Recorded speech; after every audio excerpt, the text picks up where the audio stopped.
plenty of everything over at BangTheBook.com right now, where we are your one-stop shop for sports betting news and information.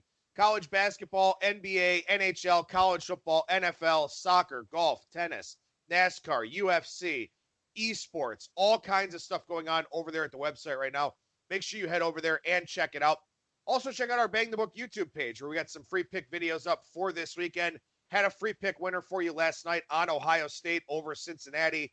Big time sweat in that game, but it did get there. So keep an eye out over on our Bang the Book YouTube page for college football, NFL, college basketball free pick videos. And of course, you can listen to all of the segments of Bang the Book Radio over there as well. Finally, as you know, this and every edition of Bang the Book Radio presented by our friends over at DSI Sportsbook. BTB and the number 200 is that promo code. 100% deposit match bonus for the sportsbook. 100% deposit match bonus for the live casino at BetDSI. It's only a game until you bet it. One guest on the show here today, that is professional handicapper Brad Powers from BradPowersSports.com. Brad, how's it going today, brother? Man, it's going well. How you doing on this fine Thursday?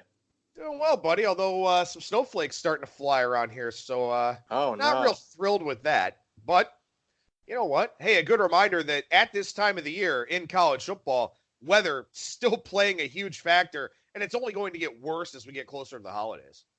Absolutely. I mean, if you want a good way to boost the bankroll, keep in mind the weather, especially wind. Anything like over 12 mile an hour, you're good to go historically for betting the under. And I don't know what it is, even to this day, the market, unless it's like something major that's getting reported by, the Weather Channel and, even national news, it's just even the market's really slow to react. And just a few weeks ago, if you remember that, system that came up through, I mean, even where you're at, but more Indiana, Michigan, and whatnot. I mean, if you're betting the unders in a bunch of those games with that weather system, you had a pretty good weekend. All right, well, we'll see if along the way we run into any weather considerations here this week in college football. And I know that a lot of people maybe don't have the proper turnaround time to listen here when we break down day of games, but we really didn't talk too much about the Thursday college slate here this week on the show. So with Brad, I figured we'd start with that. Beginning with game 109-110 here, Louisiana and Coastal Carolina. Louisiana up to a 14-point road favorite heading out to the Myrtle Beach area in Conway, South Carolina. Total basically about where it's been all week, anywhere from 57.5 to 58.5. What do you think about a little Fun Belt action tonight, Brad? Yeah, I mean, my number is 11.5, although, I mean, I guess I haven't been aggressive enough upgrading UL Lafayette. I mean, I've upgraded them 11 points since the start of the season. That's one of the biggest upgrades of any team in college football, and they deserve it. They're 7-1 against the number, and they've exceeded market expectations by about 9.5 points per game. But I just think it's a tough spot to lay 2 touchdowns on the road on a short week against a Coastal team that should be feeling pretty good about themselves because they get a late 2-point conversion last week that keeps their bowl hopes alive. I'm leaning Coastal Carolina here. Yeah, I actually have this one even a little bit lower than you do. I've got this one 9. I've been very impressed with Coastal Carolina, with their offense, with the job that Jamie Chadwell has done there.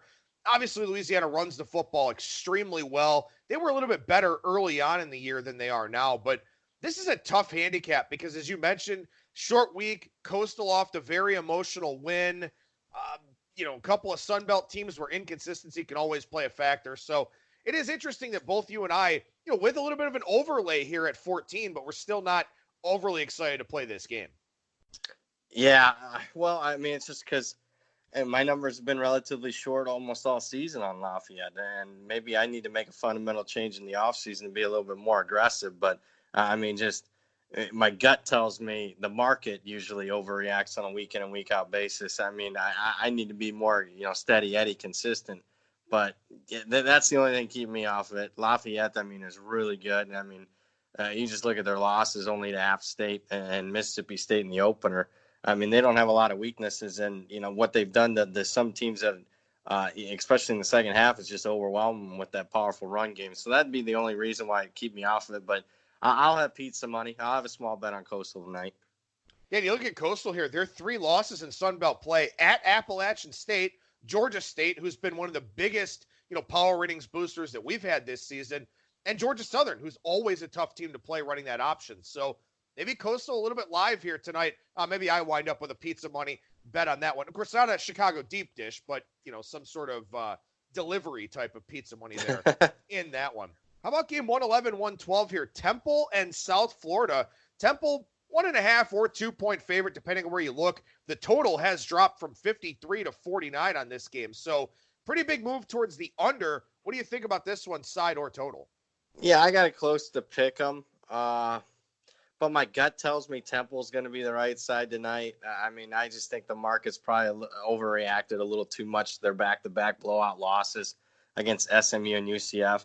I just don't think South Florida offensively can replicate what SMU and UCF did to Temple the last couple of games. Now, I'll give South Florida credit. They started to show some life. Last 4 games are 3-1 straight up and against the spread against looking at it. Both teams played similar schedules. Statistically, they're pretty close. But, again, this is more of a gut feel for me. I just trust Temple more here. I'm going to lay it here with the Owls. Yeah, I got this one more like 3.5. And, wow. I've been so low on Charlie Strong at South Florida. I've really been low on Charlie Strong since he left Louisville. And you and I have had this discussion of, is Charlie Strong even a good head coach? And I don't know the answer to that question. Obviously, defensively, you would think he would be a little bit better there at South Florida. But, yeah, I may end up playing Temple here in this one, too. Again, no rush to get on this game, but I think that may be the way I wind up looking here. We talked a lot about Friday's Washington and Oregon State game earlier on in the week, but we didn't talk much about game 113, 114 here, UCF and Tulsa. UCF now as high as 17.5, of course, that being at Bovada, on the road here against Tulsa, total around 70. Yeah, I'm closer to 15. To me, Tulsa's played the much tougher schedule. The Golden Hurricane have been a little bit of a tough luck team this year, losing to SMU and Memphis by a combined 4 points. So, to me, they're not going to be overly intimidated, knowing full well that they competed already with the 2 of the top teams in the AAC. UCF had a really good performance against Temple a couple weeks ago. Last week was so-so against Houston. I just think UCF's been a bit overvalued in the marketplace. Last 6 games are 1-5 against the number. I'm leaning with the home dog Tulsa here. Yeah, I like Tulsa a little bit here, too. My number's 14.5, so you and I are in a similar spot here with this one. Yeah, Tulsa picked up its 7th loss, but they knew that they weren't going to a bowl game anyway. And when you look at the teams that they've played in conference play, this is a gauntlet as far as the AAC goes. At SMU, Navy is much better than any of us thought coming into the year. At Cincinnati, close loss to Memphis. At Tulane, now they get UCF. I will say this, man, I'm probably going to play on Tulsa against Houston and East Carolina to close out the season. But as far as this week goes, I don't know if I can step in front of the Knights. Ooh, that's a good, it's tough because, the one thing they do is, if they really want to, if they have motivation to get margin, they can keep the foot on the gas pedal. And I'm a little bit worried that after Tulsa's played such a tough schedule, that they could wear down. And I've seen it before. I don't have the exact numbers in front of me, but one of your other guests has tweeted this out in the past. In college football, once those teams lose that 7th game and there is no bowl to dangle out in front of them, I'm not saying they're an auto fade, but historically it hasn't been good in that first game after losing their 7th of the season. All right, so we jump to Saturday here. We go to game 119, 120, Florida State and Boston College. Boston College up to a 2.5-point favorite now, total on the rise from 61.5 to 63.5. The obvious question here, Brad, and the reason we're going to talk about this game, how do you feel about Florida State going forward now that Willie Taggart's been canned? It's tough. My number's 1, and that was even downgrading Florida State quite a bit, even after the loss against Miami last week. I got aggressive with them. Odell Higgins has been there, done that. He was the interim just a couple of years ago, but he won and covered both games, but they were against UL Monroe and Southern Miss in the bowl game. That's the $1 million question here is, will they be motivated? Will they show some excitement? Because, if they're ready for the game, certainly they have the better athletes in Boston College. But Boston College is the type of team that, Florida State is just slightly distracted BC's got those couple of 240, 250-pound running backs and just lean on Florida State, particularly in the second half. That would be a major concern if I'm looking to back the Seminoles here. I'm leaning with BC, but I don't think it's cheap getting BC minus 2.5. I think this line probably would have had Florida State a slight favorite if there wasn't been all this noise in Tallahassee the last couple of weeks. Yeah, I got this one, Boston College -1 as well. One thing I will point out here, Florida State's only allowed 3.65 yards per carry in conference games across their 7 conference matchups, and Boston College has to run the football to be effective. Yep. Anthony Brown is still out. You know, the third string guy or the backup, whatever, I can't recall his name right now. He's had a couple of games. You know, he played really well in that game. I think it was against Wake Forest maybe a few weeks ago. But, you know, they have to run the football. And what you wonder about here with Florida State is you mentioned Haggins, a guy who's stuck it out through, you know, still got to stay after Willie Taggart took over when Jimbo Fisher left. Obviously, the program likes him, and then the players like him too. So I don't know if this is a question of effort for Florida State.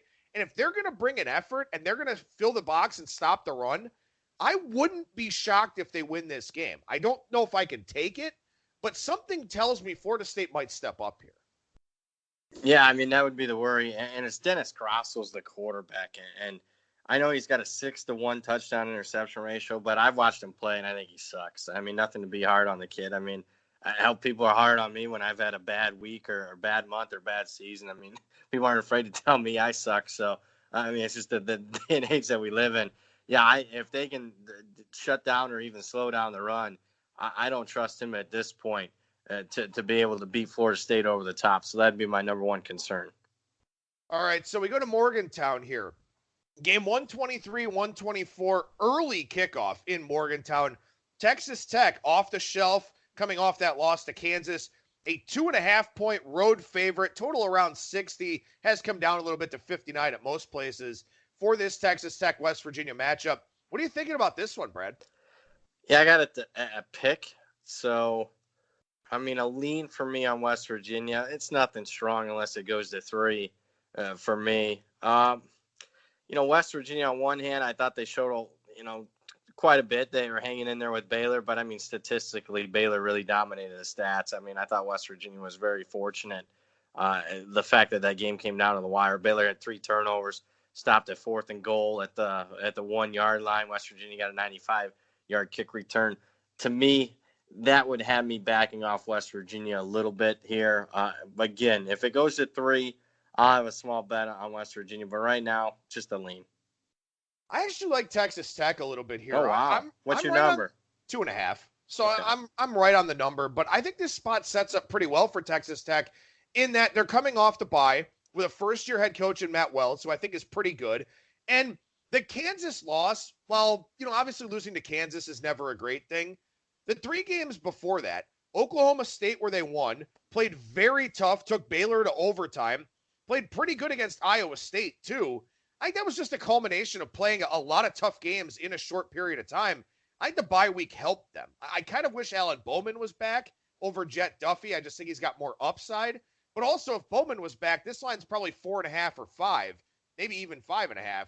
So I like Texas Tech a little bit here. I just think that this spot sets up a little bit better for them.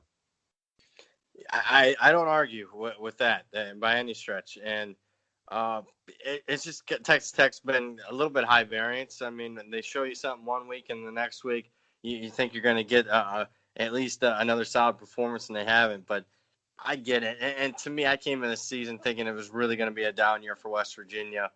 And, yeah, I clearly think Texas Tech's a superior team. To me, I'm at the point now because I have so many data points. I just trust my power ratings more, and I just don't like, you know, consistently going against them if I don't have, you know, extenuating circumstances. Well, and that's interesting. And I mean, this is a discussion where we could go way down a rabbit hole, but you mentioned the variance level of Texas Tech, and a lot of teams fall into that category here this year.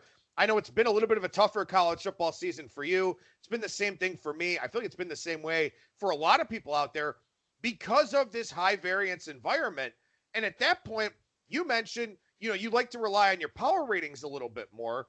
My devil's advocate point would be, if it's high variance, how do we know that our power ratings for these teams are really all that accurate?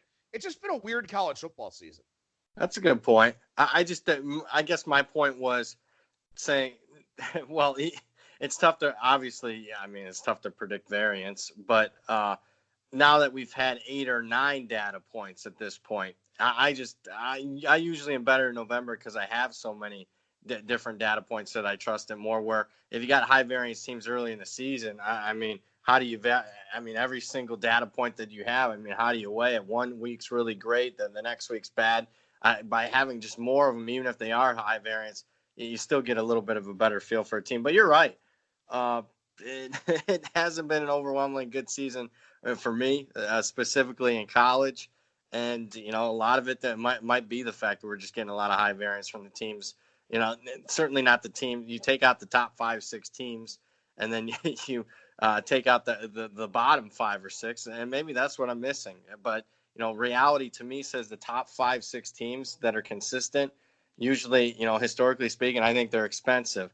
But it just seems like a team like Ohio State, I mean, it covers the spread by like 14, 17, 21 points per game every single week, even though I think they're relatively expensive. On the flip side, a bottom 5 team like a UMass or Akron, my power ratings say it's not cheap to fade them.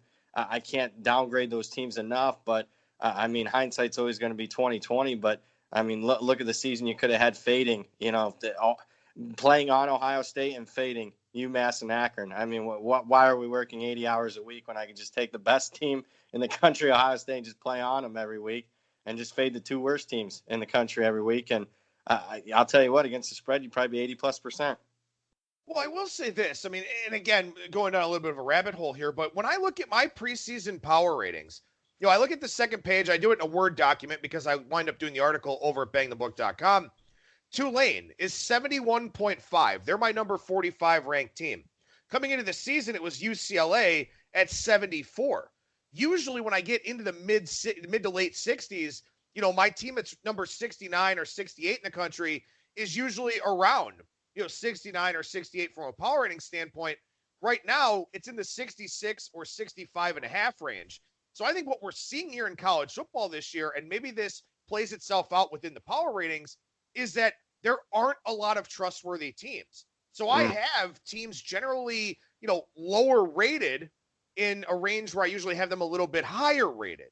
So I think that's part and parcel the reason why a lot of us are struggling here is that we've been power rating these teams a little bit lower than we usually do because we just don't have much trust in them. And also, there are so many interchangeable teams, it feels like, where a lot of these lines from a power rating standpoint are just going to be based on home field advantage differences between the, you know, the home and away. Very good points on several fronts. I will say this because I really get into power ratings. Generally speaking, I'm usually, if you just do a summation of your power ratings throughout the course of the season, I'm usually like the sum's always going to be negative every year, even though it should be a zero-sum game. Hey, you should have just as many improved teams as you have, you know, teams that have taken a step back. But I'll argue what teams are, you know, their best is at the end of the season. I think that's so few and far is that at the end of the season because you got to account for injuries, transfers, distractions with coaching staffs. I think on average, and this is just me been doing it for several years now, on average, I think teams are down like a half point to a point by the end of the season compared to what they were at the start. Yeah, and that's just it. And it's not because we've got a lot of bad teams in college football. I just think that we don't have a lot of good teams in college football. And I think that there is a difference, especially when you talk about, you know, the trustworthiness factor, like I said. And, you know, there have been several times this season where I haven't trusted my power ratings because of the high variance level of a lot of these teams. And here you are saying, well, you know, I fall back on my power ratings. For me, I kind of look at it and say, I don't know if I want to trust my power ratings because the data points are so all over the map for these teams. It's been a crisis of confidence kind of season. And I think it's also been one where, you know, there's just not enough consistency in college football for any of us to get into a rhythm. You hope that would be here in November and then furthermore in December with the bowl games. I think you hit on more good points there. But the sad thing, the good thing about college football is if you got good, you know, pulses on teams that the season's so short that, I mean, you can you can almost guarantee yourself a winning season if you just get the good pulse on 4, 5, 6, 7, 8 teams. And by the time the market catches up, it's November, and you've already, secured yourself, a decent sized bankroll. If the opposite is true, say you don't have a good pulse, well, the problem is when you finally catch up and get a feel for the teams, you look up on the calendar and it's mid-November and you only got a couple more weeks to take advantage of it. I mean, that's the beauty, and also I guess kind of the beast of the college football season. It's so short that, I mean, can we really know that the truth of a team on just a 12-game data point? I'd argue, obviously you can have a lot better feel for it than what you did at the start of the season, but I mean, to get a true feel for the program, you obviously need multiple years of data points. Yeah, this is just one of those off seasons. And I mean, I guess we'll kind of see, what happens next year. If we've got the elite teams that dominate everything and the really awful teams that lose everything, or, I don't know. I'll be curious to see how this goes going forward, if this is a one-off type of thing, or if this is the new normal in college football with a lot of high variance, then, we're going to have to figure out different ways to adjust. And anyway, getting back to the list of games here, had a listener request for this one. Game 125, 126, Louisville and Miami, Florida. Miami up from 5 to 6.5 out there in the market right now. What do you think about that move? It agrees with my power ratings, although I don't think it's a good spot for Miami. I got an 8, so I mean through a key number 7, I should have an auto bet on Miami. I don't, and here's why. I mean, because of the spot, Louisville off a bye. And that's not always into my power ratings. I mean, my power ratings is just basically this is the strength of the team up until this point. It does factor in injuries. I adjust the power ratings for quarterbacks being hurt, et cetera. And then, I mean, that's the starting point. And then I look at the situation. And to me, Louisville, the fact they're off a bye, they just need one win in their final 4 games to get the bowl eligibility. I just think the pulse of the program is night and day compared to where it was a year ago when they basically quit on Bobby Petrino. And then you got Miami off a big-time win over an arch rival in Florida State. So that's where the point or so in my book, and that gets me a lot closer to where this line is right now. I'm passing. Yeah, from a power rating standpoint, I have Miami -4 here. Maybe I'm just too high on Louisville because the market's actually been pretty high on Louisville over the course of the season here. A lot of sharp money has come in on them, especially here in conference play. I don't know what Miami is. I mean, obviously, Florida State felt the need to make a change, fired Willie Taggart after that game. The game against Pitt, Miami very well could have lost that game. That was just a game that was a complete dumpster fire. Pitt was -2 in turnovers. Miami was 2 for 14 on third down, still found a way to win the game. They lost to Georgia Tech the week before that. I like Louisville a little bit here in this spot. And again, it's like the Matt Wells thing in the Texas Tech-West Virginia game. The first-year head coach off a bye. I wish I had something tangible to give you, some sort of trend figure for that. But obviously, Scott Satterfield's doing a phenomenal job at Louisville. I think I have to trust him here this week. Yeah, I think you bring up a good point. I'll have to look. They've had multiple buys, but I mean, generally speaking, that first-year coach, because it's like it's a whirlwind. I mean, the football season. I mean, no matter how many seasons I've done this, I mean, it never ceases to amaze me, and usually a great time to finally catch your breath and obviously do some tweaks is off that one of those buys, especially for first-year coaches. So I agree with you, and I'll have to do the data there on that to see if that's in truth. But, I mean, to me, it makes a lot of sense. All right, so we go to the ACC here, where we stay in the ACC, I guess. Game 137, 138, Wake Forest, 2.5-point favorite on the road at Virginia Tech. Another one of the totals that has moved down this week from 65 into the 61.5 range. Virginia Tech took Notre Dame all the way to the final bell. Not a great look for the Fighting Irish last week. What does Virginia Tech come up with this week against Wake Forest? I got Virginia Tech -2, so this is one of my bigger overlays of the week. And I'm probably a little bit too low on Wake Forest in hindsight in the marketplace, so I got a little bit more aggressive with their upgrade after last week's blowout win over NC State. It's tough. On one hand, I really liked what I saw from Virginia Tech. Could have easily won the game. I mean, Notre Dame had to convert 2 fourth downs on that final drive. But on the other hand, I mean, if that 98-yard fumble 6 doesn't happen right before halftime, Does Virginia Tech cover? I think that actually comes into question against Notre Dame. So that's where I'm kind of torn from watching that game last week. I think certainly going to be a close game. I mean, Wake Forest games, a lot of them have been close this year outside of last week. Newman looked good coming back for him last week. I'm just leaning with VT here. Yeah, my line's Wake Forest -1 here, so I agree that my line's a little bit lower, and the strip 6 absolutely helped me. I had Virginia Tech in the Nugget last week and had a personal play on them as well. But I look at Wake Forest, and maybe it's just recency bias. Maybe I'm in my old age. I can't remember too well anymore. You certainly have a much better memory than I do. I can't remember a ranked team like Wake Forest getting disrespected as often as they have in the betting market. And I understand why. But man, week after week after week, money comes in against this team, and they find ways to win outright and stay ranked. They do. So what are they? They're in like the top 20 of the college football playoff rankings. I mean, I got them in the 40s as far as my power rankings. Again, I think I've been relatively lower on them than the marketplace. But I mean, really prior to last week, where did they, really exert themselves on their opponent? They could have easily lost the Utah State game in the opener. They met expectation against Rice. They slightly exceeded expectations against North Carolina. Throw out the Elon game against an FCS opponent. Boston College could have beaten Wake Forest. Louisville beat Wake Forest. The Florida State game was more about both the statistically speaking, it was pretty even. It was a lot of red zone issues for both teams in that one. But money really came in on Florida State there. I mean, I would argue that their by far best data point was last week. And that's why somebody asked me last week on Twitter, how can you have, Wake Forest and somewhere it was right around in the 40s. It might have been low 50s in my power ratings. I said, I get that they're 6-1, but if you just look at their ATS margin, ATS being expectation, that's what the spread's there for. They were only like +1 points per game. And that's about where I had them as far as my power rating. I only had them slightly up on the season. So I get why the markets hasn't been, overly high on Wake Forest.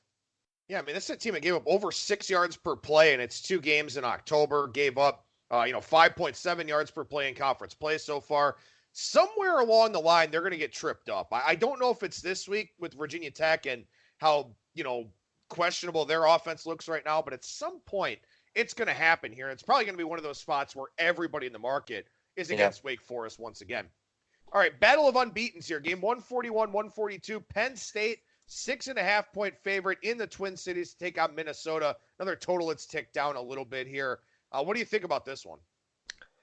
I want to play against both teams. I think they're both overrated. On one hand, who in the hell has Minnesota played? I mean, they've played 0 teams in the top 50 of my power ratings. 0 out of 8. And we're in November now. And on top of that, here you just go an inch deeper. They played a backup quarterback in 4 of their last 5 games. So to me, that says Minnesota overrated. But I also think Penn State's overrated.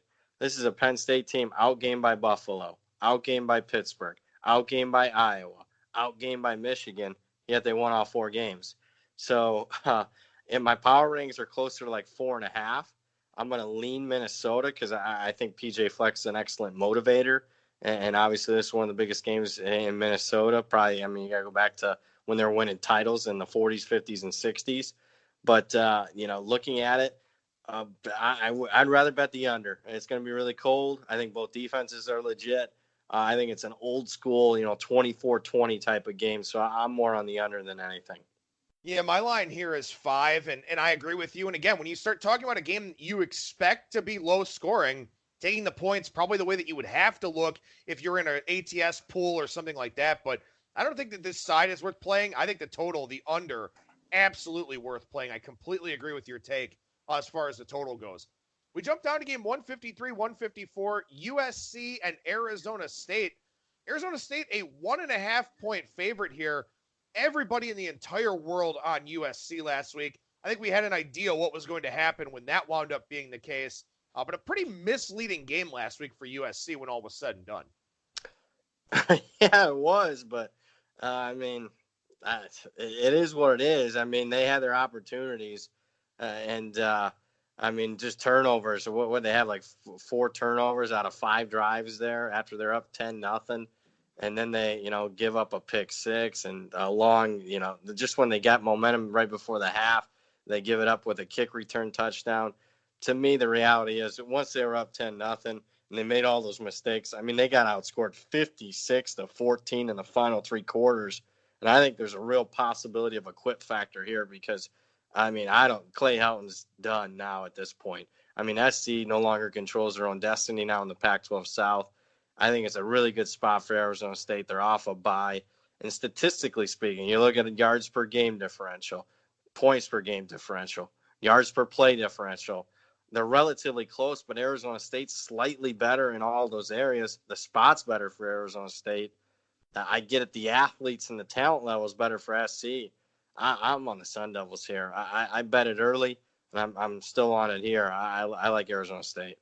Oregon in that game last week, and again, a lot of us were on USC, and all of us in this business are going to get shit anytime we make a pick like that goes as bad as it did. Oregon had 42 points through 3 quarters. They had 217 yards of offense. So that just speaks to a lot of things that went wrong for USC in that one. But I agree with the potential quit factor here because Clay Helton is not keeping this job. Even though this offense has gotten better with Graham Harrell, they're probably going to go in reverse with him, fire him for whoever the new head coach is to bring in a new offensive coordinator. So I think I really worry about USC the rest of the way here for sure. Arizona State, Herm Edwards is a pretty good head coach. I agree with your take on that one. It would be Arizona State or nothing for me. We move to the Big 12 here. Game 161, 162, Baylor and TCU. This one also by listener request. Baylor up to a 2.5-point favorite out there against the Horned Frogs on the road. I have TCU too, but I when I guess you get more, I'm not saying, I more known in the marketplace, people reach out to you and stuff. And a couple people reached out to me and said, hey, that specifically follow it really closely down there in the Dallas area. And they're really worried about the TCU quarterback situation. So, Duggan and Collins, both their quarterbacks got hurt very late in the Oklahoma State game. And Gary Patterson's very tight-lipped. He's given nothing out. Practices are closed. But a couple people that have, a little bit of knowledge to inside think there's an opportunity that, neither one, at least one of them is going to be out. And if one plays, he'll be compromised less than 100%. There's even a chance that neither one plays. And the third quarterback, Delton, actually transferred out of the program this week. So, to me, I mean, my power ratings say TCU is a really good play here, and I worry about Baylor moving forward, playing with unbeaten pressure. But that news that I've gotten here, people reaching out to me in the last 12 hours, I'm not going to bet TCU here. And I think if you want to bet Baylor, the expectation from a lot of people is this line's only going to go up. I actually have this game at 4.5. I will say this. I mean, I don't think I've been accurate on TCU all year long. Maybe I haven't given Duggan the credit that he deserves. Maybe I haven't given Patterson and that defense the credit that they deserve. But what Baylor's doing is just so remarkable there with Matt Rule. I've given them maybe too much respect in my power ratings, as my line suggests here. So I may end up playing it. In fact, I can't believe I didn't play it yet. I think I was a little bit worried to find out what that quarterback situation for TCU might look like. But hearing what you just said there, maybe something I want to get involved in here sooner rather than later. All right, we've been talking about it with every guest this week. We're going to do it again. 167, 168, LSU, Alabama. Alabama anywhere from 5.5 to 6.5 in the market. Total has come down a little bit from 65, which is surprising. But maybe a sign about questions about Tua? Yeah, I mean, maybe. Here my power rating is 8.5. And that's with Tua. I priced Tua at 80%. Where's your power rating at? I've got it 7. All right. So, and did you put Tua in? I put Tua in at 80%. I think he's worth a touchdown. I upgraded Alabama 5.5 points. So I made him like he's going to be 80% healthy. I'm kind of in between. If I knew Tua was going to go, I'd be 8.5 as well. Okay, fair enough. So to me, I mean, I've been higher on LSU than the market almost on a consistent game basis. This is the first time my numbers have really been anti-LSU, I think, always since the Texas game, all the way back in week 2. I mean, the line in the summer markets, both Westgate, Golden Nugget, you name it, had Alabama 16. I thought at that point that was a little high. I had it closer to 14 back in the summer. I just, other than the Tua uncertainty, I just don't see where we're getting these two teams, how the number isn't at least 7.5 for Alabama. I'm a little wondering why. I think the market's falling in love with LSU's offense. And we like to use the term like football sexy. And obviously when LSU goes from being, like they're playing in the 70s and 80s for so many years under Les Miles in the early part of Ed Orgeron's tenure here with, the 3 yards in a cloud of dust type of offense. And now all of a sudden they switch it and they're a top 5 offense statistically in the country. I think at this point now they're getting a little too much love. On the other side of the ball, it's a concern for me, their defense. They had a couple of key guys get nicked up at the end of the Auburn game. If you're watching it, Grant Delpit, an All-American safety, and Derek Stingley, a freshman phenom lockdown corner back for him. So, and if there's one position that you want to be 100% ready to go against Alabama, it'd be in the secondary, because Alabama, historically speaking, might have the best wide receiver corps I've ever seen at the college football level. To me, I'm just going to wait until I get more confirmation on how healthy Tua is. If I get confirmation that he's going to play and he's going to be at least effective, being he's 75, 80%, I'm on the Crimson Tide here. Well, this is also one of those instances where, we've talked a lot about data points here. LSU has 3 really good ones. They played Texas. They played Florida. They had almost 11 yards per play against Florida. And that Auburn game, it was 23-20, but LSU dominated that box score. They outgained Auburn badly. So we've got 3 pretty good examples of what LSU can do.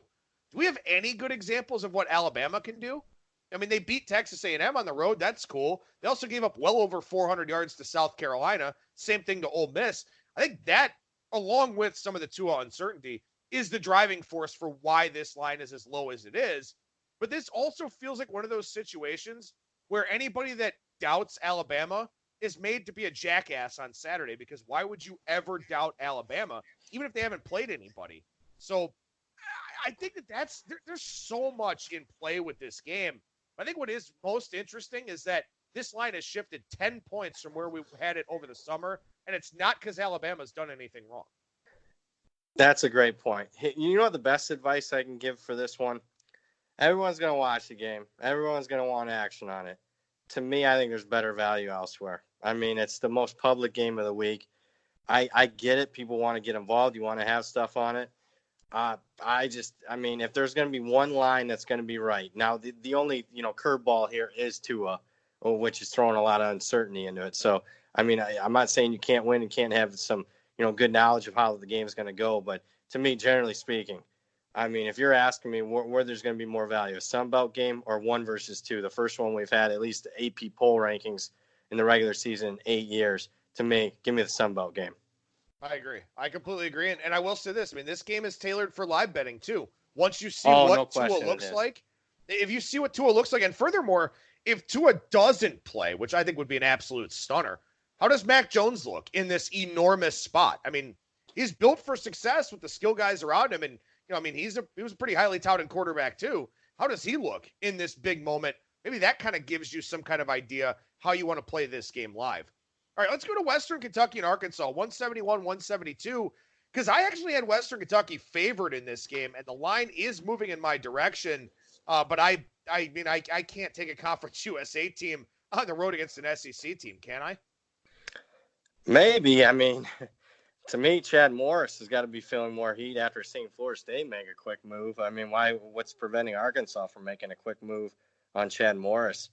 I had call me square here, but I just can't go back to the well here on Western Kentucky. I had them last week, and they really self-destructed in that game against Florida Atlantic.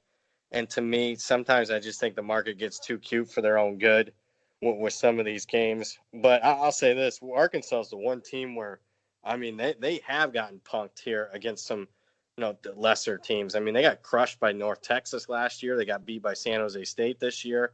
I think Toledo beat them a few years ago there. So they've been the one team that's been prone to getting beat by these group of 5 teams. But generally speaking, I've seen even Vanderbilt in the SEC like 3 or 4 against Middle Tennessee and just crush them. And I think we got one in the South Carolina App State game where I think the market's a little too cute. Generally speaking, when I see a really short number on an SEC team versus sometimes these Conference USA teams, I actually, again, call me square, I take the SEC team because to me, a lot of times it can come down to the Jimmies and the Joes. And the reality is the talent level, the disparity between the two teams should be really great. No, that makes a lot of sense. I completely agree with you. I was on Western Kentucky last week too, -4 in turnover margin. That's a pretty easy way to wind up losing a football game there. Game 173, 174, Iowa State and Oklahoma. And this one fascinates me because we've talked a lot about Iowa State on the show here week after week after week. Sharp money has come in on this team until now, where Oklahoma's gone from 13 to pretty much 14.5. Painted across most of the market. It agrees with my power ratings. I mean, I have Oklahoma like 16 here. I mean, I really like Matt Campbell at Iowa State. I mean, as a dog, he's 20-7 going back to his Toledo days. He's 3-0 against Oklahoma. Average cover 18 points per game against the spread. He's 3-0. But man, Oklahoma to me, off a loss, off a bye. They've dominated the Big 12 late in the season. November, December. Last 5 years, they're 18-0 straight up, 12-5-1 against the spread in conference play in November and December. I think Oklahoma should be motivated to get margin. Why? They're number 9 in the college football playoff rankings right now. I mean, they're behind the Pac-12. I mean, if Oregon and Utah went out and the winner of that game, notches a win over an 11-1 team, Pac-12 champs in over Oklahoma as far as the college football playoffs. So Oklahoma needs some margin. They need some impressive wins here. I mean, Iowa State's, I really respect Brock Purdy, the quarterback, but I think the spot here and my numbers say Oklahoma State's the lean. I have it 12.5, so I was closer to the opener than where the number currently is, but I'm not taking Iowa State here for all the reasons you mentioned. Oklahoma's got so much to play for this week, so much to play for the rest of the way. And Iowa State, I don't think they match up well against Oklahoma. They're going to get spread out. They don't have as much speed on defense as some of these other teams do. I think it's a really tough spot for them here, taking on Oklahoma, a very motivated Oklahoma team, as you mentioned. Speaking of the Sun Belt, which you mentioned during our LSU-Alabama breakdown, 177, 178, Georgia Southern and Troy. Georgia Southern, a 3-point road favorite here. Yeah, I don't see it. I mean, I got Troy. I got the game closer to like pick 'em. So this is an overlay for me. I mean, Troy hasn't played a tough schedule by any stretch, but statistically, I mean, points per game differential, yards per game differential, yards per play differential, Troy's better, So, I mean, to me, that doesn't indicate to me that Georgia Southern is clearly a superior team, like, a 3-point road favorite would be. I mean, they're saying that, Georgia Southern would be 6 on a neutral. I just think there's been an overreaction in the marketplace to Georgia Southern's upset win over App State last week. I'm leaning Troy. The only thing I would say there, and this isn't to point out a flaw with your methodology or anything, Troy is 28th in the country in pass attempts with 317. Georgia Southern is 129th with 74. So looking at yards per play, I think, and this is, I will say this, just across the board, these ultra run heavy teams, Wyoming, the service academies, Georgia Southern, Tulane up until this year.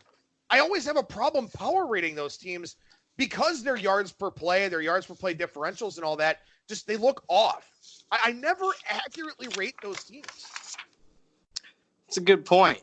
And I'm just looking at it, though, and I'm going to put it like Wyoming's 35th in yards per play differential. That's not too bad. That actually is surprising. Air Force is 39th. I mean, I get it. I mean, it's not overwhelming, but that's not too bad for a surface academy. And, I don't have Navy in front of me right now because they're on a bye, but, I agree with you. Teams, I mean, just generally speaking, teams that run a lot more than pass more, obviously, if you're passing a bunch, your yards per play is going to be better than running. And it just, statistically, that's the way it is. But you got me thinking now. So, and that's good. When I like people that challenge me and get me thinking because that does have me questioning a little bit here. I will say this, the yards per carry differential for Wyoming is 2.55. They're allowing 2.8 yards per carry. They've got what is it here? 5.35 yards per carry on offense. So they've stopped the run and they've run the football very effectively. An interesting handicap here this week against Boise State, a game that you and I aren't going to talk about, but I know that you did talk about it in your newsletter. So I encourage everyone to go and check that out. One more college football game here real quickly. Tennessee and Kentucky. Kentucky now a 1-point favorite. They've been using a wide receiver at quarterback, just kind of running the Wildcat here. Tennessee looks a little bit better, and this line is moving in their direction.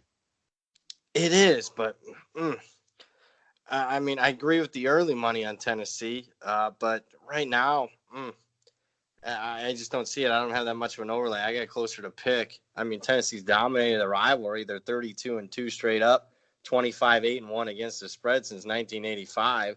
Certainly, you're right. They're playing their best ball of the season. They've won 3 out of 4. They've covered 4 in a row.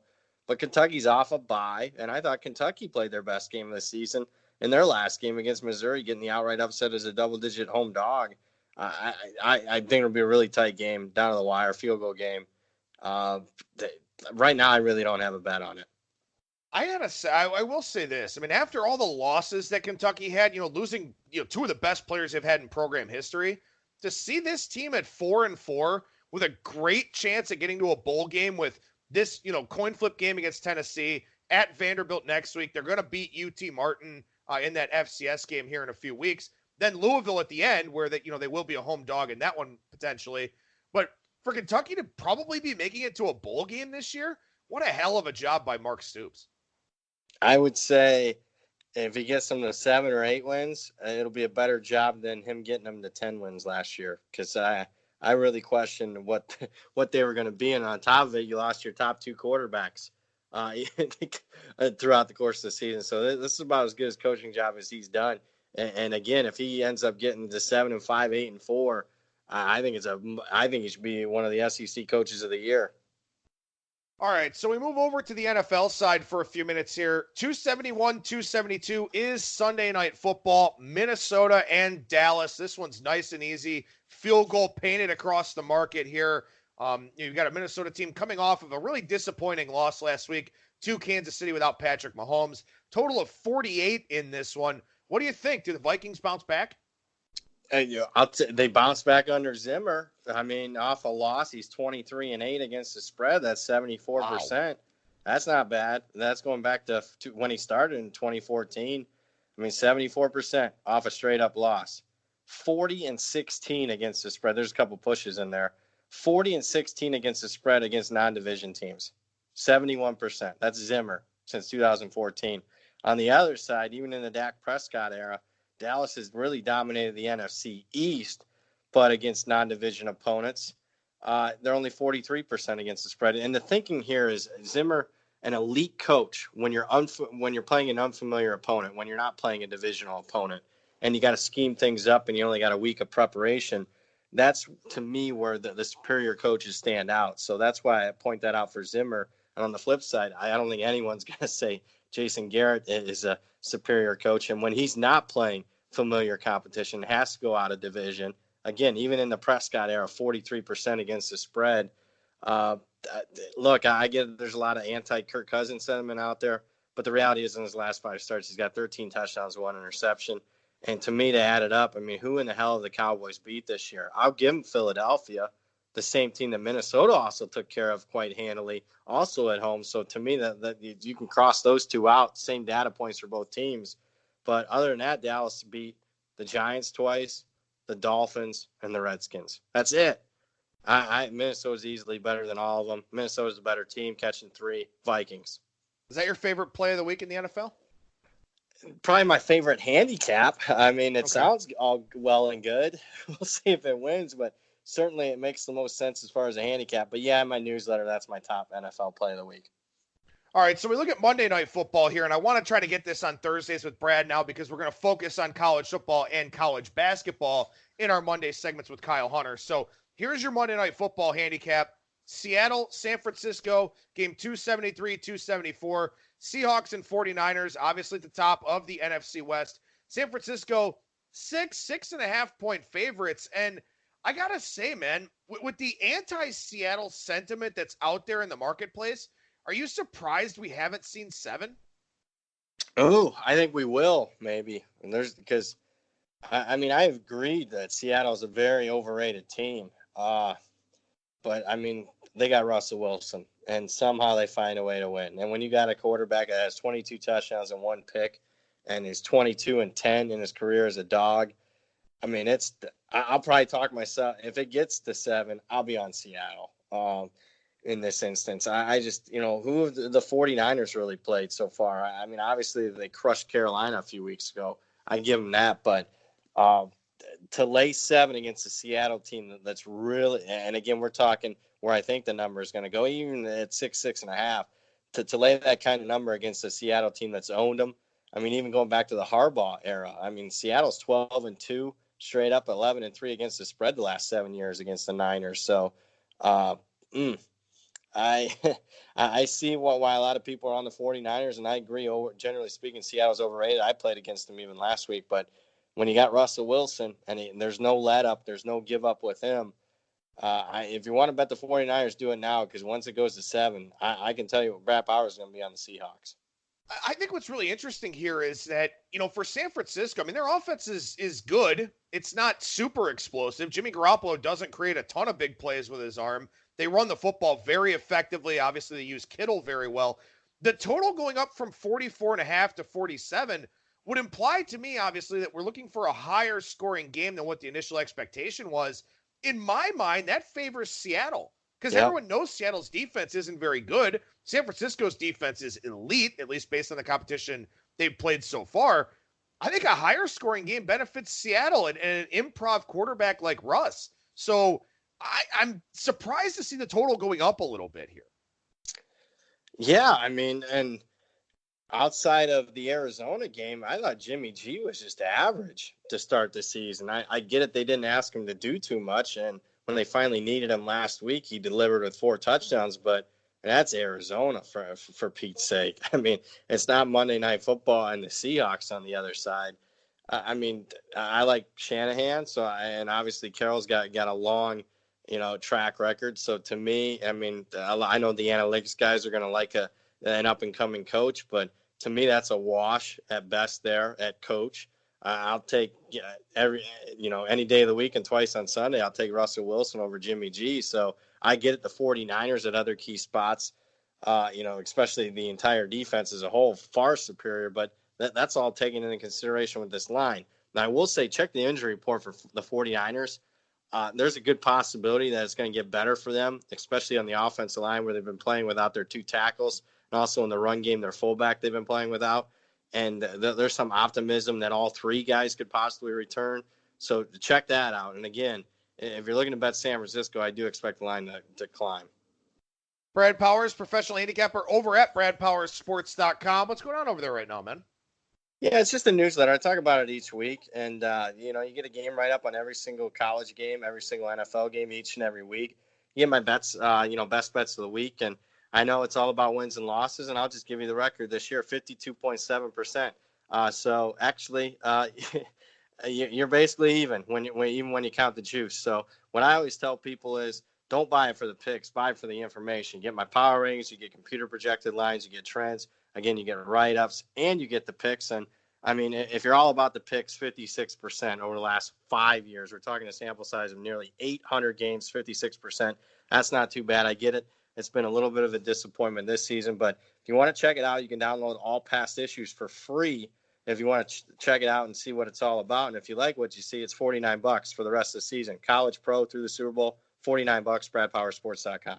And, of course, that would include Super Bowl props as well. So something for you to keep in mind here is, that'll be here in what, about less than 3 months' time now. But check out that Powers Picks newsletter over at BradPowerSports.com. And check out Brad on Twitter at BradPowers and the number 7. Brad, as always, appreciate your time, man. Thank you so much for joining me. We'll talk to you again next week.